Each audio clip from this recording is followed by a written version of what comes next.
விடுதலைப் பயணம். அதிகாரம் 25. திருத்தலத்திற்கான காணிக்கை. ஆண்டவர் மோசேயை நோக்கி பின்வருமாறு கூறினார். இஸ்ரவேல் மக்கள் காணிக்கை கொண்டு வருமாறு நீ அவர்களோடு பேசு. தன்னார்வம் கொண்ட ஒவ்வொருவரிடமிருந்தும் நீங்கள் எனக்காக காணிக்கை பெற்றுக்கொள்ளுங்கள். நீங்கள் அவர்களிடமிருந்து பெற்றுக்கொள்ள வேண்டிய காணிக்கைகளாவன: பொன், வெள்ளி, வெண்கலம், நீலம், கருஞ்சிவப்பு, சிவப்பு நிற நூல், மெல்லிய நார்ப்பட்டு, வெள்ளாட்டு உரோமம், செந்திரமாக 18 ஆட்டுக்கிடாய் தோல்கள், வெள்ளாட்டு தோல்கள், சித்திம் மரம், விளக்குக்கான எண்ணெய், திருப்பொழிவு எண்ணெய்க்கும் தூபத்துக்கும் தேவையான நறுமண வகைகள், ஏப்போதுக்கும் மார்புப்பட்டைக்கும் தேவையான 12 மணி வகை கற்கள், பதித்து வைக்கும் கற்கள். நான் அவர்கள் நடுவில் தங்குவதற்கென ஒரு தூயகம் அமைக்கப்படட்டும். திரு உறைவிட அமைப்பையும் அதன் அனைத்து பொருள்களின் அமைப்பையும் நான் உனக்கு சொல்லிக் காட்டுகிறபடி எல்லாம் செய்யுங்கள். உடன்படிக்கை பேழை. சித்திம் மரத்தால் அவர்கள் ஒரு பேழை செய்யட்டும். அதன் நீளம் 2½ முழம், அகலம் 1½ முழம், உயரம் 1½ முழமாக இருக்கட்டும். அதன் மேலெங்கும் பசும் பொன்னால் மூடுவாய். உள்ளும் புறமும் வேய்ந்திடுவாய். அதைச் சுற்றிலும் ஒரு பொன் தோரணம் பொருத்திடுவாய். 4 பொன் வளையங்களை வார்த்து 2 வளையங்களை ஒரு பக்கத்திலும் 2 வளையங்களை மறுபக்கத்திலுமாக அதன் 4 கால்களோடும் பொருத்துவாய்.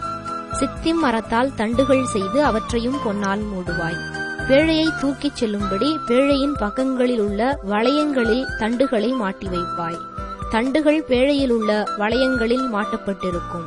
அங்கிருந்து அவை கழற்றப்படலாகாது. நான் உனக்கு கொடுக்கும் உடன்படிக்கை கற்பலகைகளை பேழையினுள் வைப்பாய். மேலும் பசும் பொன்னால் இரக்கத்தின் இருக்கை ஒன்று அமைப்பாய்.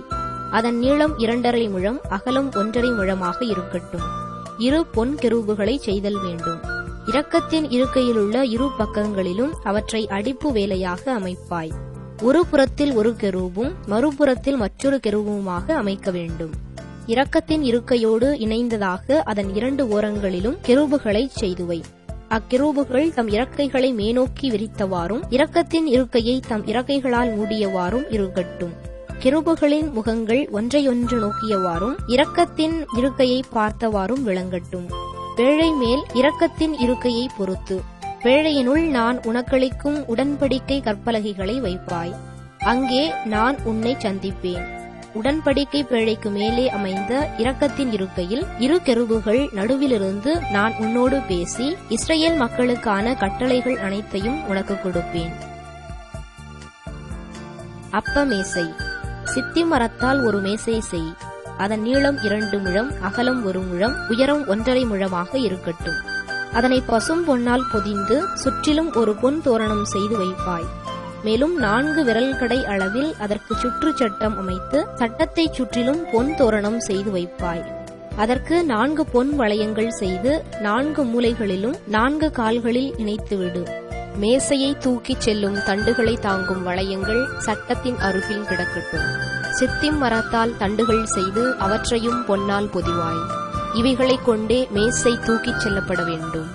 அதற்குரிய தட்டுகள், கிண்ணங்கள், சாடிகள், நீள்ம பலிக்கான குவளைகள் ஆகியவற்றைச் செய்ய வேண்டும்.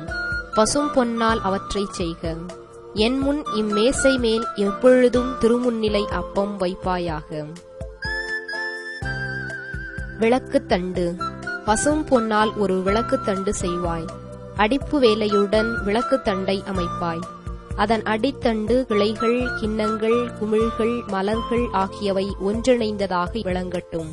விளக்குத்தண்டின் ஒரு பக்கத்திலிருந்து 3 கிளைகளும் விளக்குத்தண்டின் மறுபக்கத்திலிருந்து 3 கிளைகளுமாக அதன் பக்கங்களில் 6 கிளைகள் செல்லும்.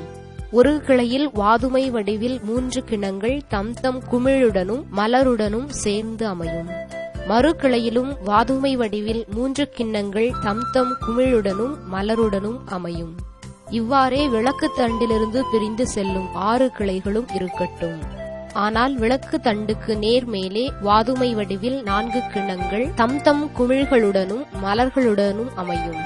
முதல் 2 கிளைகளுக்கு கீழே ஒரு குமிழ், இடை கிளைகளுக்கு கீழே ஒரு குமிழ், கடை 2 கிளைகளுக்கு கீழே ஒரு குமிழ் என்று விளக்கு தண்டிலிருந்து பிரிந்து செல்லும் 6 கிளைகளுக்கும் அமையும். அதன் குமிழ்கள், கிளைகள் யாவும் ஒன்றிணைந்தவை யாவும் பசும்பொன் அடிப்பு வேலையுடன் அமைந்தவையாயும் இருக்கும். அதற்காக 7 அகல்கள் செய்வாய். முன்பக்கமாக ஒளிவீசும் முறையில் அவற்றை ஏற்றி வைப்பாய். அதன் அணைப்பான்களும் நெருப்புத் தட்டுகளும் பசும் பொன்னாலேயே ஆக்கப்பட வேண்டும். அதனையும் எல்லா துணைக்கலன்களையும் 1 தாலந்து பசும் பொன்னால் செய்து முடிப்பாய். மலையில் உனக்கு காண்பிக்கப்பட்ட முறைப்படி நீ இவற்றைச் செய்யுமாறு கவனித்துக்கொள்.